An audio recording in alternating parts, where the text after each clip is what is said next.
Hello students, कैसे हैं आप सब लोग। आई होप आप लोग अच्छे होंगे, अच्छे से पढ़ाई कर रहे होंगे। और बच्चों बहुत कमेंट आ रहे थे, सर जो सैम्पल पेपर आया है उसको डिस्कस कर लीजिए, मतलब कि किस चैप्टर से कितना आया है और हमें किस तरीके से प्लान करना है। ठीक है, देखो नो डाउट कि आपको सारे चैप्टर्स पढ़ने हैं, इसमें तो कोई दिक्कत नहीं है। हाँ, कंस्ट्रक्शन चैप्टर जो कोर्स में नहीं है वो आपको नहीं करना है, बाकी तो सब पढ़ना है। लेकिन फिर भी क्या होता है ना, जब हम इस ब्लू को देख लेते हैं, क्योंकि सीबीएसई शुरुआत में जो ब्लू देता है वो यूनिट वाइज देता है, यानी कि अलजेब्रा में अगर 4 चैप्टर है तो उसको मिला के। लेकिन मैंने क्या किया, सैंपल पेपर जो है उसमें से मैंने निकाल के एनालिसिस किया कि चैप्टर वाइज कितना दिया है सैंपल पेपर में। तो अब अगर आप देखोगे, ये मैंने पूरी एक एनालिसिस की है, अगर आप इसको देख पा रहे हो। ठीक है, तो यहाँ पे आप देख पा रहे हो रियल नंबर जो है। अच्छा, ये जो लिखा है इस तरीके से, इसका आप स्क्रीनशॉट ले लो। ठीक है, मैं साइड हो जा रहा हूँ, स्क्रीनशॉट ले लो। अब ध्यान से देखना इसमें है क्या मीनिंग। अगर ये 1 लिखा है पहले, तो ये क्वेश्चन नंबर 1 है और ये 1 नंबर का है। ब्रैकेट के अंदर जो लिखा है वो मार्किंग स्कीम है। ठीक है, जैसे यहाँ पे 36 लिखा है ना, ब्रैकेट में 4 है, तो 36 है क्वेश्चन नंबर, और उसका कितना वेटेज है, मतलब 4 नंबर का, तो ब्रैकेट में 4 है। आई होप आपको समझ में आ गया हो। तो इस तरीके से रियल नंबर की एनालिसिस की गई, और क्वेश्चन नंबर मैंने ये मार्क कर दिया, 1 है, 19 है और 20 है, और ये कितने कितने नंबर के ब्रैकेट में लिखा हुआ है।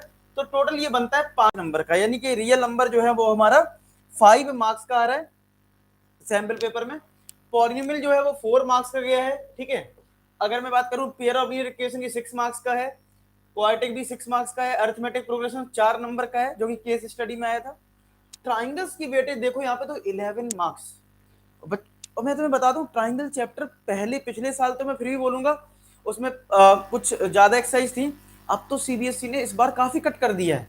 आपको करनी क्या, सिमिलरिटी बेस्ड क्वेश्चंस करने और बीपीटी करना है।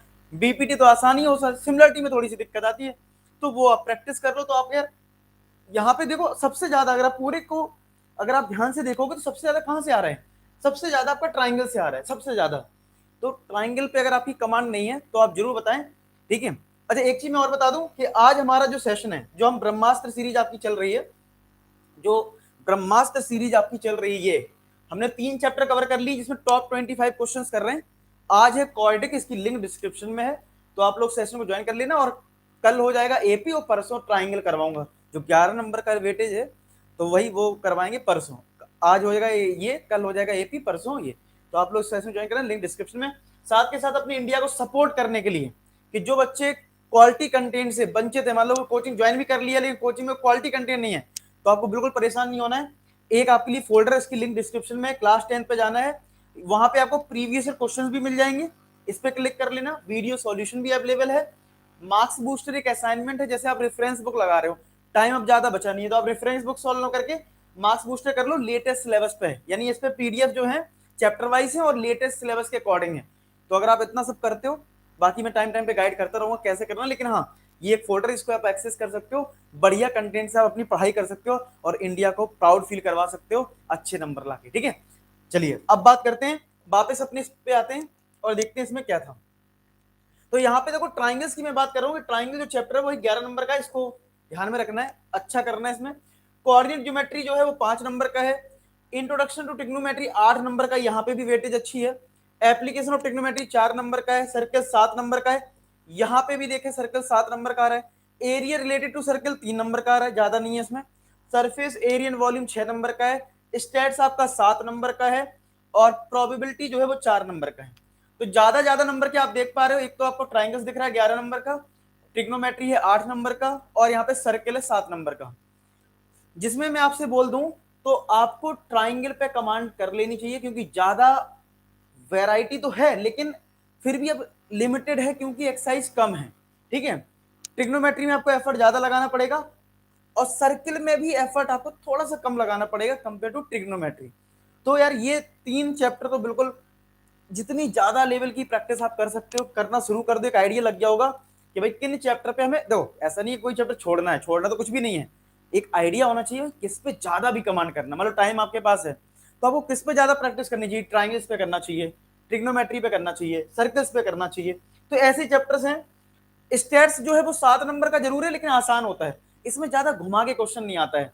मतलब अगर मान लो ट्रिग्नोमेट्री में आप 100 क्वेश्चन लगा रहे हो, तो यहाँ 20 क्वेश्चन भी करोगे तो चलेगा, समझ रहे हो। तो ये चीज है, तो आप देख पा रहे हो ये वेटेज है, तो इसका स्क्रीनशॉट ले लो बढ़िया से, और इसके अकॉर्डिंग थोड़ी सी प्लानिंग बनाएं, अपनी स्ट्रेटजी में इसको भी शामिल करें। करना सब है लेकिन थोड़ी स्ट्रेटजी आप थोड़ा सा इस पर भी ध्यान रख सकते हैं, और इसके अकॉर्डिंग अपना प्लान बना सकते हैं। तो आई होप आपको ये एनालिसिस अच्छी लगी हो, ठीक है। और आपको जो रिक्वायरमेंट थी सर वेटेज बता दी चैप्टर वाइज, तो वो मैंने बता दिया है, जिससे कि अब अपनी जो भी आप पढ़ाई करोगे तो थोड़ा इस बात को ध्यान रखोगे कि यार इस चैप्टर पे ऐसा ना हो कि ये चैप्टर छोड़ दिया, कम कर लिया।